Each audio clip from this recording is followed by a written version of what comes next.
Lecture number 2 البارتيكوليت. شو نقصد بالبارتيكوليت؟ Small solid particle and liquid droplet are collectively termed particulate. They originate both from natural and man-made sources. The diameter of particulate range from 2 to 5 micrometer, which varying lifetime depend on the size and density of particle and turbulence of air, which control their settling rate.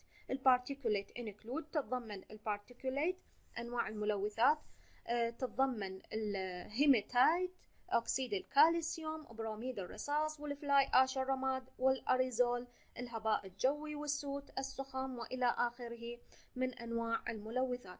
تعرف الجسيمات طلاب البارتيكوليت جسيمات صلبة ما يحمله طبعا تتكون من solid or liquid، من دقائق صلبة أو سائلة، من مصادر عديدة. طبعا المصادر أما تكون طبيعية أو من صنع الإنسان، وتكون الدايمتر مالتها تتراوح من 2 إلى 5 مايكرومتر. طبعا تختلف البارتيكوليت الجسيمات من حيث السايز الحجم والكثافة، وأيضا من حيث التركيب الكيميائي. أول معالجة الكنترول of particulate الجرافيتي settling chamber. This is a simplest particulate collection device using the principle of gravity to settle the particulate matter in a gas stream passing through its long chamber. The primary requirement of such device would be a chamber in which the carrier gas velocity is reduced so as to allow particulate matter to settle out of the moving gas stream under the collection of gravity، مثل ما موجود هنا بالشكل الموجود أمامكم. إيش نقصد بالجرافيتي سيتلينج جامبر؟ هي غرف الترسيب بالجاذبية، تتكون طبعا أساسا طلاب مثل ما موجود بهذا الفيجر، غرف ترسيب مغلقة تنخفض سرعة الغازات العادمة المحملة بالجسيمات العالقة، بحيث تترسب الجسيمات بفعل الجاذبية، وهنا يتم المحافظة على السرعة الأفقية للغاز إلى أقل ما يمكن، وذلك لإمكانية توفير أفضل ظروف للترسيب. هنا تكون طبعا البارتيكوليت حجم البارتيكوليت من 50 مايكرومتر للترسيب، مثل ما موجود أمامكم بهذا الشكل. The gas velocity of less than 0.5 meter على second will produce good results. The pressure drop through the chamber is usually low and it's due to the entrance and exit losses. Terminal settling velocity يتم حساب settling velocity for particle بحسب قوانين الفورس بالانس كما موجود أمامكم بالقوانين هذه طلاب. إذن settling velocity V للspherical particle حسب هذا القانون، قانون ستوكس لو. أيضا يتم حساب الدراج كوفيشن بثلاث مناطق، اللامينار فلو حسب هذا القانون الموجود، وأيضا الترانزيشن ريجن اللي هي تكون بين اللامينار فلو والتربلنت ريجن اللي حسب هذا القانون أيضا، وعندنا الريجن الأخير فور تربلنت ريجن حسب هذا القانون أيضا الدراج كوفيشن يساوي 0.45. وأيضا عندنا القانون الأخير، هذا القانون طلاب التيرمينال سيتلينج فيلوسيتي حسب قانون ستوكس لو. The advantage of settling chamber: number 1 low initial cost التكلفة البسيطة، number 2 simple construction البناء البسيط، number 3 low maintenance cost الصيانة المنخفضة، number 4 low pressure drop، number 5 dry and continuous disposal of solid particles للتخلص من المواد والملوثات الصلبة، number 6 use of any material for construction استخدام أي مواد للبناء، number 7 temperature and pressure limitation will only depend on the nature of the construction material. يعتمد temperature درجة الحرارة والبريشر على construction material مواد البناء. Disadvantage of this device: number 1 large space requirement مساحة البناء الكبيرة، number 2 only comparatively large particle greater than 10 micron can be collected تكون كعملية جمع الجسيمات والملوثات اللي تكون البارتيكل سايز مالتها أكثر من 10 مايكرون. Number 3 because of the above advantage and disadvantage طلاب settling chamber are mostly used as air cleaner. They are sometimes used in the process industries. يستخدم كمنظف للعمليات الصناعية. Number 2 cyclone collector. Cyclone use centrifugal forces for removing the fine particles. They are also known as centrifugal or internal separator. يعمل هذا الجهاز طلاب بقوة الطرد المركزي لإزالة الجسيمات العالقة، ويعرف أيضا بأجهزة الطرد المركزي أو القصور الذاتي. طبعا الفيلوسيتي هنا the velocity of this inlet gas stream is then transformed into a confined vortex from which centrifugal force tend to drive the suspended particle to the walls of the cyclone. تعمل هذا الأجهزة تعمل على تحويل سرعة الغاز الداخل على شكل دوامة أو بما يسمى بالإعصار. يتحرك الغاز داخل هذه الأجهزة على شكل حلزوني معتمدا على قطر الجهاز. لذلك طلاب clean gas is removed from a central cylindrical opening at the top, while the dust particles are collected at the bottom in a storage hopper by gravity. يتم إزالة الغاز النظيف from the top at the top فتحة أعلى الجهاز، والداست والجسيمات العالقة والغبار collected at the bottom نهاية الجهاز بواسطة الجاذبية. تعتمد هذه الأجهزة وسرعة الغاز المتحرك داخل الجهاز تعتمد على قطر الجهاز. وأيضا تقوم قوة الطرد المركزي طلاب دفع الجسيمات العالقة إلى جدران الدوامة، وبالتالي يتم ترسيب البارتيكل at the bottom in a storage hopper by gravity. The efficiency of a cyclone chiefly depends upon the cyclone diameter. For a given pressure, small diameter gives a greater efficiency because centrifugal action increases with decreasing radius of rotation. تعتمد كفاءة الجهاز على الدايمتر، وأيضا تزداد عملية الطرد المركزي مع نقصان قطر الدوامة. الcentrifugal force employed in modern design vary from 5 to 2500 times gravity depending on the diameter of the cyclone كما في الشكل الموجود أمامكم. Advantage of cyclone. Number 1, cyclone have a lost capital cost.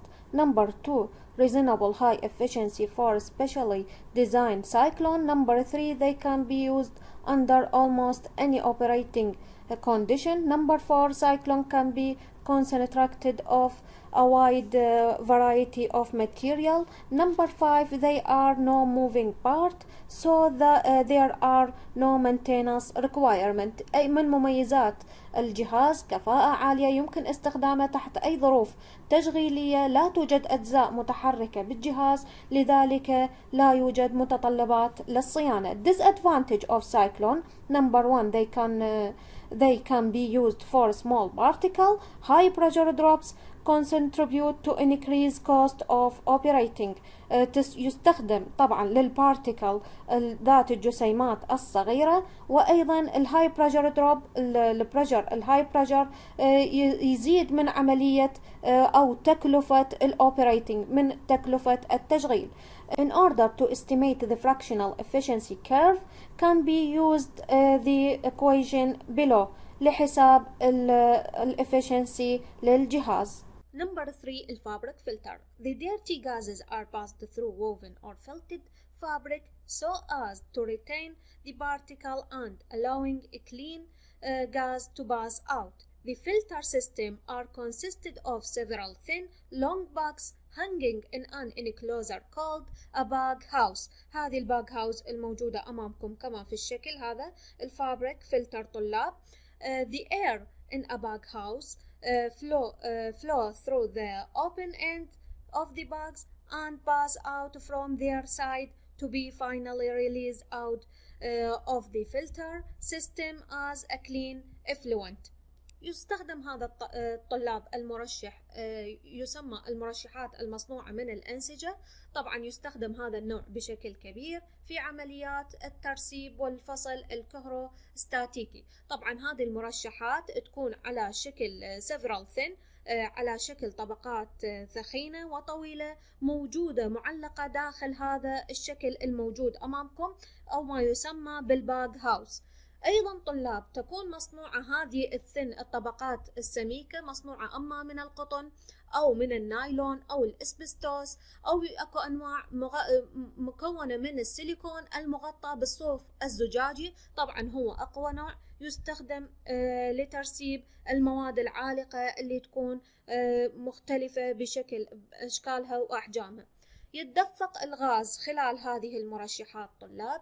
يتم التصاق الجسيمات والغبار على سطح النسيج، وبعد ذلك يتدفق الغاز من خلال النسيج ويمر من خلال الجانب ليطلق أخيرا من نظام الترشيح كمخلفات سائلة نظيفة كما في الشكل هذا أمامكم الفابريك فلتر. الادفانتج اوف فابريك فلتر طلاب: نمبر 1 الفيري هاي collection efficiency، الافشنسي عالية الكفاءة. نمبر 2 they can operate over a wide range of volumetric flow rate، يمكن استخدامه بعمليات التشغيل بمدى واسع. نمبر 3 البريشر دروب are reasonably low. نمبر 4 الفابريك فلتر houses are modular in design and can be pre-assembled at the factory، موجودة أصلا ومهيئة من المصنع. disadvantage of fabric filter: number 1 الفابريك filter require a large flow area، يحتاج مساحات كبيرة وأيضا يحتاج أنسجة كثيرة. الفابريك. number 2 the fabric is damaged at high temperature، يتلف في درجات الحرارة العالية. number 3 ordinary fabric cannot handle corrosive gases، لا يمكنه التعامل مع الغازات المسببة للتآكل. number 4 الفابريك filters cannot handle moist gas stream، لا يمكن التعامل مع الغازات الرطبة. number 5 a fabric filtration until is a potential fire hazard، ممكن يعرض هذا النوع من المرشحات إلى أن يسبب حرائق للمحطات وللمصانع الموجود بها. number 4 الويت سكرابر.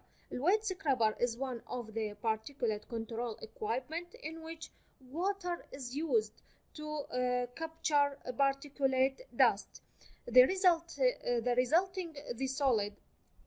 The solid are removed from the gas stream by water as slurry. The principal mechanism involves impact of the dust particle and water droplet in order to achieve good contact time. يستخدم هذا الجهاز يسمى جهاز الغسل الرطب لتنقية الهواء من الغبار والملوثات باستخدام الووتر، باستخدام المياه لترسيب الجسيمات العالقة في الهواء، وأيضا لترسيب طلاب الغازات القابلة للذوبان في الماء والتي تحتوي على غازات سامة. Advantage of wet scrubber: number 1 simultaneously removal of gases and particulate، تستخدم لإزالة الجسيمات والغازات.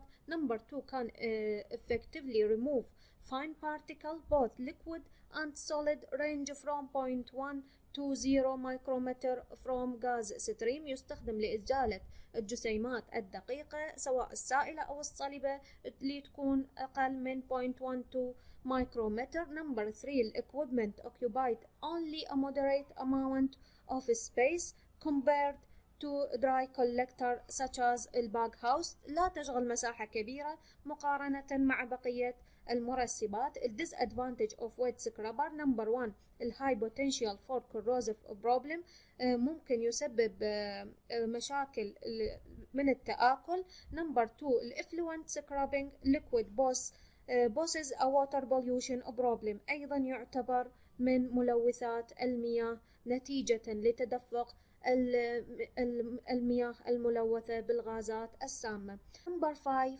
الإلكتروستاتيك participator. الإلكتروستاتيك participation اللي مختصر مالتها ال ESP is defined as the use of electrostatic forces to remove charged solid particles or liquid droplet from gas stream in which the particle or droplet are carried in suspension.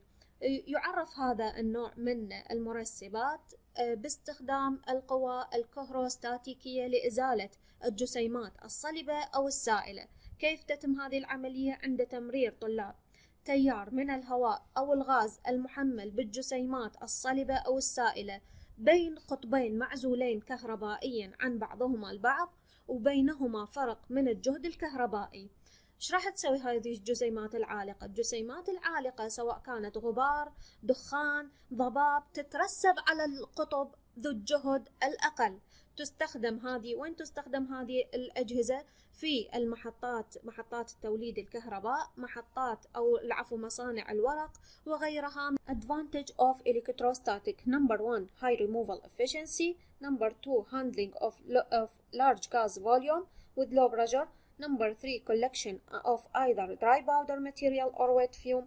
Number 4 substance of a wide range of gas temperature up to 700 centigrade. Number 5 low operating cost except at very high removal efficiency. يمتاز هذا النوع من الترسيب بكفاءة عالية في إزالة الجسيمات، ترسيب المواد الجافة وغيرها، تمتاز درجة حرارة عالية وتكلفة تشغيل منخفضة. Disadvantage number 1 الهاي capital cost، تتكلف رأس مال عالي. Unable to collect gaseous pollutant. Large space requirement. Inflexibility of operating condition and various of removal efficiency with particle and droplet properties. أيضا من مظاهرها تكون تكلفة رأس المال عالي، غير قادرة على جمع الملوثات الغازية، تتطلب مساحة كبيرة. Controlling of gaseous contaminant. Number 1 incineration الcombustion، الترميد أو الاحتراق. Incineration is a waste treatment process that involves the combustion of organic substance contained in waste material. Incineration and other high temperature waste treatment systems are described as thermal treatment. Incineration of waste material convert the waste into ash, flue gas and heat. الاحتراق أو الترميد طلاب هو طريقة تستخدم للتخلص من النفايات. تستخدم هذه الطريقة عند احتواء الملوثات على غازات أو أبخرة ذات طبيعة عضوية. الحرق يحول النفايات العضوية إلى بخار وماء ومنتجات ضارة مثل غاز ثنائي أكسيد الكربون، وتكون ذات درجة حرارة عالية لتحويل النفايات إلى رماد وغاز وحرارة. طبعا يمكن الاستفادة من الحرارة المتولدة في هذه الطريقة لتوليد الطاقة الكهربائية. Advantage of incinerator. Number 1 complete destruction of all combustible pollutant. Number 2 capability of adapting the equipment to moderate change in fluent flow rate. Number 3 possibility of economical waste heat recovery. تمتاز هذه الطريقة بالتدمير الكامل لجميع الملوثات القابلة للاشتعال، وأيضا ممكن الاستفادة من الحرارة الناتجة عن حرق النفايات. Disadvantage of incinerator. Number 1 high capital and operating cost. Number 2 the necessity of providing collection and ducting equipment. من مساوئها ومضارها ارتفاع رأس المال وتكلفة التشغيل، وأيضا ضرورة توفير معدات الجمع ومعدات أخرى إضافية. Number 2 الabsorption. There are two types of adsorption mechanism. Number 1 physical and chemical. In physical adsorption, the gas or vapor molecule is weakly held to the solid surface by intermolecular cohesion. Physical adsorption is easily reversed by the application of heat or by reducing the pressure surrounding the adsorbing material. In chemical adsorption, a chemical reaction occurs between the adsorbent and the gaseous contaminant. This reaction is not easily Reversed. Physical adsorption is a commonly used for the capture and concentration of organic compound. Chemical adsorption is frequently used for the control of acid gases such as hydrogen chloride and hydrogen fluoride والhydrogen sulfide. Chemical adsorption is also used for controlling of mercury vapor. يعرف الادزوربشن طلاب بالادمصاص أو الامتزاز. إيش نقصد بالامتزاز؟ هو عملية تراكم ذرات أو جزيئات مائع ما أو مادة ما، يسمى هذا المائع بالممتز على سطح مادة أخرى، مادة صلبة تسمى المادة المازة. أيضا هناك نوعان من الامتزاز، عندنا امتزاز كيميائي وعندنا امتزاز فيزيائي. بالامتزاز الفيزيائي طبعا يمكن عكس الامتزاز بسهولة عن طريق الحرارة والاختزال. أما الامتزاز الكيميائي يحدث بين وبين المواد وبين الملوثات الغازية يحدث تفاعل لا يمكن عكسه. التفاعل الفيزيكال adsorption يستخدم للمركبات العضوية، والامتزاز الكيميائي يستخدم للسيطرة على الغازات الحمضية مثل هيدروجين الكلورايد وهيدروجين فلورايد والهيدروجين سلفايد، وأيضا للسيطرة على الزئبق، بخار الزئبق. Advantage of adsorption: moderate capital cost. Number 2, moderate operating cost. Number 3, ability of regenerate at high recovery efficiency. يمتاز عملية الامتزاز بالقدرة على التجدد بكفاءة عالية، وتكون التكلفة المالية قليلة أو معتدلة، وأيضا تكلفة التشغيل أيضا تكون معتدلة. Disadvantage of adsorption: Number 1, pollutant is not permanently destroyed. Number 2, الكربون has to be periodically replaced. And number 3, plugging can occur. المساوئ أو الأضرار: يجب هناك تبديل دوري للكربون، وأيضا عدم السيطرة على جميع الملوثات وإزالتها وتدمير. Number 3, الabsorption. Gaseous contaminants that are soluble in aqueous liquid can be removed in absorber. This is one of the main mechanisms used for removal of acid group like sulfur dioxide, hydrogen chloride and hydrogen fluoride, and water soluble organic compound like alcohol, aldehyde and organic acid. The contaminated gas or vapor is absorbed from the gas stream as it comes into contact with the liquid. The efficiency of gas absorption process depends on A, chemical activity of the gaseous pollutant in liquid phase. B, the extent of surface contact between the liquid and gas. C, the contact time. And D, the concentration of absorbing medium. إيش نقصد طلاب بالabsorption؟ هو عملية الامتصاص. تستخدم هذه الطريقة عندما يتم تمرير الغازات الملوثة على وحدات الامتصاص. تحتوي هذه الوحدات على سائل مناسب لامتصاص وإزالة الملوثات الموجودة في الغازات، مثل مركبات الغاز الحمضي اللي هي السلفر دايوكسيد والهيدروجين كلورايد and الهيدروجين فلورايد، وأيضا المركبات العضوية اللي ذكرناها مركبات الألدهايد والكحول، وأيضا المركبات العضوية الحامضية. طبعا تعتمد كفاءة الامتصاص على عدة نقاط: التفاعل الكيميائي، الملوث الغازي في طور سائل أفضل يكون، ثالثا مدى التلامس السطحي بين السائل والغاز، والوقت، وأيضا تركيز وسط الامتصاص. مميزات الادفانتج of absorption: الهاي efficiency، moderate low pressure draw، أيضا moderate low capital cost and moderate low operating cost.